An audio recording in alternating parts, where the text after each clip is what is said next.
Le 6-9 Listen anywhere.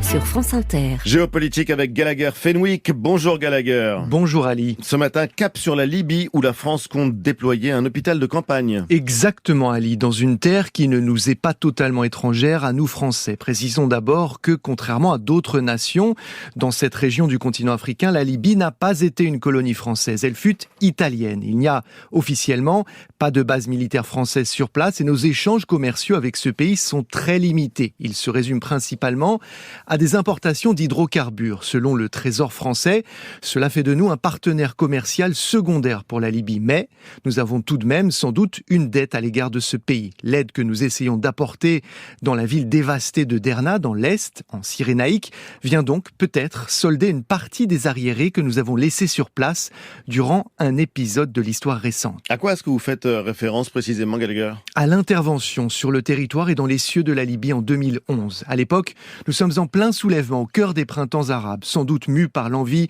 de ne pas laisser le tyran Kadhafi gagner face aux rebelles. La France, aux côtés d'une douzaine d'autres pays de l'OTAN et d'une poignée de nations arabes, y a envoyé ses militaires. Tout cela sous mandat de l'ONU, notamment grâce à une résolution qui ne prévoyait que la protection des populations civiles. La suite est connue.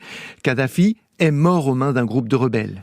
Et pourtant, on peut vous objecter qu'il fallait peut-être faciliter la fin du dictateur pour protéger les civils qu'il menaçait pour le coup très explicitement, non ? Le débat est ouvert, Ali. En revanche, le résultat, lui, est indiscutable et très visible en ce moment. L'intervention de 2011 a durablement déstabilisé la Libye. Le soutien, même discret, de la France à l'une des figures qui a ensuite émergé, le maréchal Haftar, n'a sans doute pas arrangé la situation. C'est sur lui que la diplomatie française, mais aussi celle de la Russie, de l'Égypte et des Émirats arabes unis, ont misé pour unifier le pays. La méthode qu'il a employée pour y parvenir fut désastreuse. En 2019, le maréchal Haftar a pris de court ses alliés en lançant ses hommes pour conquérir l'ouest libyen par la force. Une aventure militaire ratée qui a davantage fragilisé un pays déjà exsangue.